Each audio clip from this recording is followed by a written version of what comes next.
દેવભૂમિ દ્વારકા જિલ્લાના ભાણવડ તાલુકા મથકે રહેતા આશરે 200 જેટલા મતદારોના નામ મતદાર યાદીમાંથી કમી કરવા માટે ફોર્મ નંબર 7 રજૂ થયા છે। આ અંગે સ્થાનિકોએ રજૂઆત કરી છે અને વિરોધ નોંધાવ્યો છે। સ્થાનિક લોકોનું કહેવું એમ છે કે જે લોકોના નામે આ ફોર્મ રજૂ થયા છે તેમને અમે પૂછ્યું હતું તો તેઓ કહે છે કે તેમણે ફોર્મ રજૂ કર્યા નથી।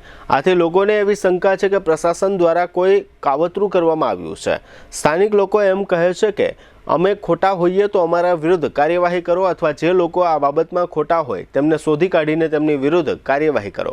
દેવભૂમિ દ્વારકા જિલ્લાના મુખ્ય મથકે ખંભાળિયા ખાતે આ પ્રકારના 19,000 જેટલા ફોર્મ રજૂ થતાં ચકચાર મચી ગઈ છે। આ સમગ્ર વિષય અંગે અહીંના એક સ્થાનિક નાગરિક યુસુફ સમાએ આપેલી વિગતો પ્રસ્તુત છે। આજ રોજ અમો મુસ્લિમ સમાજ 200 વ્યક્તિ જે અમારા ઘરના વિરોધ થયેલ છે SIR માં જે 7 નંબરના ફોર્મ ભરીને જેના માટે મામલતદાર સાહેબને લેખિત ફરિયાદ કરવા આવેલ કે અમારી આ અરજી મુજબ તમે જેણે અમારા ઉપર ખોટું આક્ષેપ કરેલ છે કે અમે અહીંયા નથી રહેતા કે અહીંયા છે નહીં તેમની ઉપર FIR કરો અને જે આવ્યો છે તમારી પાસે અરજદાર જે પણ અરજદાર આવ્યો છે કે ભાઈ આ વ્યક્તિ ખોટા છે એનું CCTV ફૂટેજ જે હોય તમારી પાસે રેકોર્ડ એ બતાવો કે આમાં કોણ આવ્યું। અમે જેને ફોન કરીએ છીએ અરજીમાં નંબર છે તે એમ કહે છે કે ના ભાઈ અમે નથી કરેલ, અમારા નામના ત્યાં કોઈ ખોટા નંબર કે ખોટું કઈ આપેલું છે માટે અમે મામલતદાર સાહેબને કહેલ છે કે સાહેબ વ્યવસ્થિત ફરિયાદ કરો।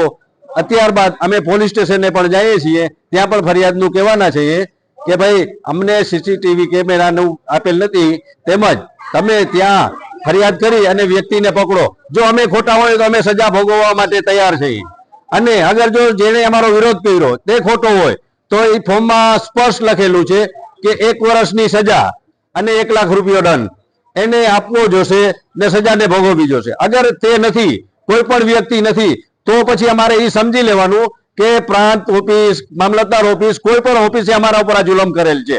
અમે બીજા કોઈ પક્ષ કે કોઈ રાજ્ય કોઈ રાજ્ય કોઈ પણ પાર્ટીનું અમે નામ નથી લેતા, અમારા ઉપર પ્રશાસન, પ્રાંત, કલેક્ટર કે મામલતદાર એ જ અમારા દુશ્મન થઈને અમને કાઢવા માંગે છે। અમે એટલું જ કહીએ છીએ જો વ્યક્તિ ખોટા છે તો, જો વ્યક્તિ ખોટા છે તો અગર તે સાચો છે તો અમને સજા આપો, અમે કબૂલ છે અમને।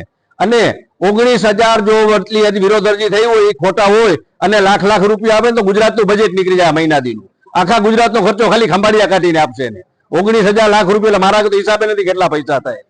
માટે અમારી સાહેબને એટલી જ અરજ હતી કે સાહેબ અમને ખોટા હોય તો અમને સજા આપો, અગર અમે સાચા છીએ તો પછી જેને અમારો વિરોધ કર્યો એને સજા મળવી જોઈએ, જેને દંડ પણ આપવાનો અને સજા પણ આપવાની 1 વર્ષની।